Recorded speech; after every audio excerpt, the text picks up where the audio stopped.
Good morning students. कल हमने आपको क्लास 12 में सब्जेक्ट बायो में चैप्टर 6 में कल जो है रिप्लिकेशन और डिप्लीकेशन पढ़ाया था। रिप्लिकेशन फॉर्म वगैरह, रिप्लिकेशन कैसे होता है डीएनए का, ये सब बताया था। आज हम आपको जेनेटिक कोड के बारे में बताएंगे। तो जेनेटिक कोड में देखिए क्या है, the relationship between its sequence of nucleotides on mRNA and sequence of amino acid in polypeptide chain. यानी अमीनो एसिड का जो सीक्वेंस है पॉलीपेप्टाइड में, उसको जेनेटिक कोड कहते हैं। क्या कहते हैं? जेनेटिक कोड कहते हैं। Polypeptide genetic code. गैमो suggest that the code must be 3 bases.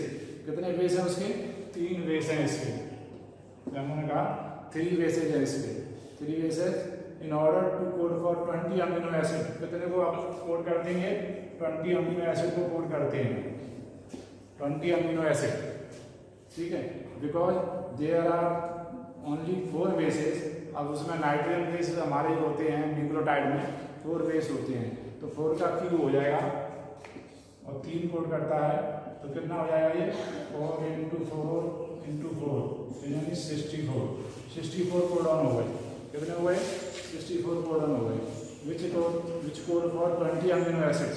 So codon is triplet. कैसा? ट्रिपलेट होता है। कोडॉन कैसा होता है? ट्रिपलेट होता है। अब इसमें silent features of genetic code. Codon is triplet. 61 code for 20 amino acid. Triplet होता है 64 में से 61 क्या करते हैं? कोड अमीनो एसिड को 20 अमीनो एसिड को कोड करते हैं। And 3 codon do not code for any amino acid. Hence function stop और टर्मिनेटिंग कोडॉन, इनको हम टर्मिनेटिंग कोडॉन कहते हैं। Function terminating codon. 1 codon code for only 1 amino acid. केवल एक कोडॉन एक अमीनो एसिड को कोड करता है। Hence it is unambiguous and specific. Some amino acids coded by more than 1 codon, hence so its code is degenerate. ठीक है। The genetic code of a nearly universal for codon for code. The same amino acids in all organisms except in mitochondria and few protozoans. ठीक है। तो ये salient features थे इसके codon के। ठीक है। कोडॉन की डेफिनेशन में म्यूटेशन आप जानते होंगे, suddenly changes genes, suddenly changes genes या genetic material is called mutation. Mutation 2 type का होता है, point mutation and frame shift mutation. Point mutation में क्या होता है? बेस का जो सीक्वेंस होता है वो चेंज होता है, यानी single base pair which is replaced by another pair, दूसरे से क्या हो जाएगा? रिप्लेस हो जाएगा। ठीक है। फ्रेम शिफ्ट में इन विच इंसर्शन और डिवीजन, यानी फ्रेम शिफ्ट में क्या है? बेस पेयर होगा वो तो या तो एक ज़्यादा होगा या डिलीट हो सकता है, डिवीजन हो सकता है of base pair. Point mutation का एग्जाम्पल सिकल सेल एनीमिया है। क्या है? सिकल सेल एनीमिया, जिसमें ग्लूमेटेक वेलाइन से चेंज होता है 6 पोजीशन पर। ठीक है, ये है। अब इसके बाद देखिए टॉपिक है human genome project. Human genome project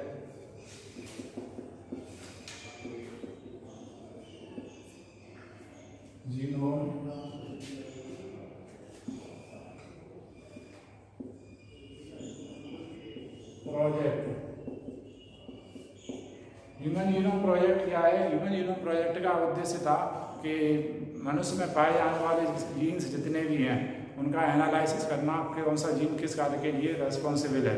इसलिए एक प्रोजेक्ट बना था। इसको मेगा प्रोजेक्ट कहा गया था क्योंकि ये 1990 में स्टार्ट हुआ था और 2013 में जाके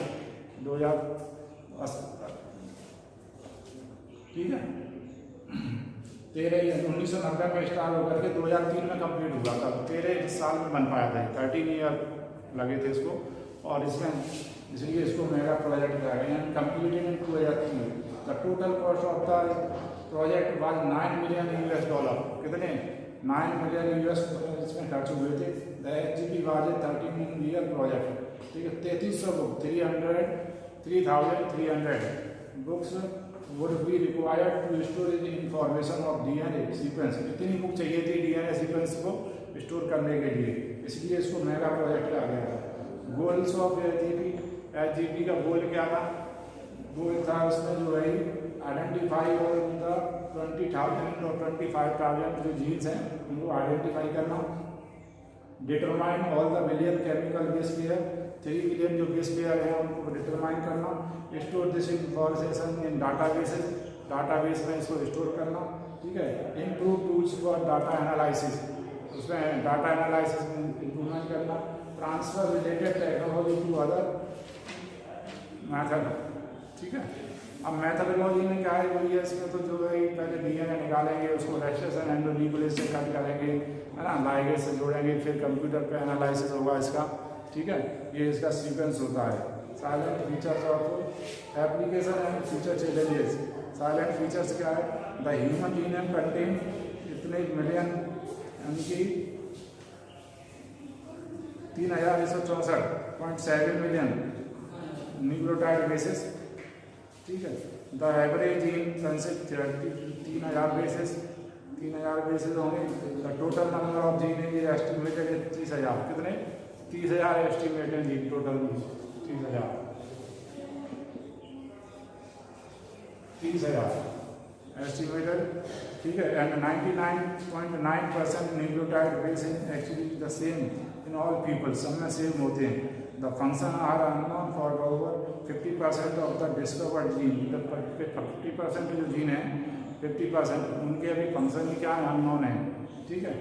less than 2% of the gene code for protein, यानी 2% से कम वाले जो होते हैं, 2% से भी कम जो जीनोम है वो कोड फॉर प्रोटीन, प्रोटीन को कोड करते हैं। क्रोमोसोम 1 है मोस्ट जीन्स, पहला जो क्रोमोसोम है उस पर सबसे ज़्यादा जीन्स होते हैं। एंड द वाई है द यूएस कुछ कम होते हैं।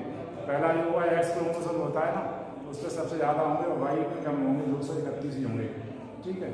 Application feature changes, all genes in a genome in transcription in a particular tissues organ और tumour can be studied. It enable you to understand how numerous number of genes and proteins work together, कैसे work करते हैं इस बारे में जानकारी होता है। तो ह्यूमन जीनोम प्रोजेक्ट में तो केवल यही है कि इसका डिजीज एनालिसिस करना कि कितने जीन्स हैं, उनके जीन्स के स्ट्रक्चर में फंक्शन किसका क्या फंक्शन है, फिर उसको पता लगाना जिससे आने वाली बीमारियों के बारे में एनालिसिस किया जा सके, ठीक है। आज इतना ही, कल बढ़ाएंगे आगे।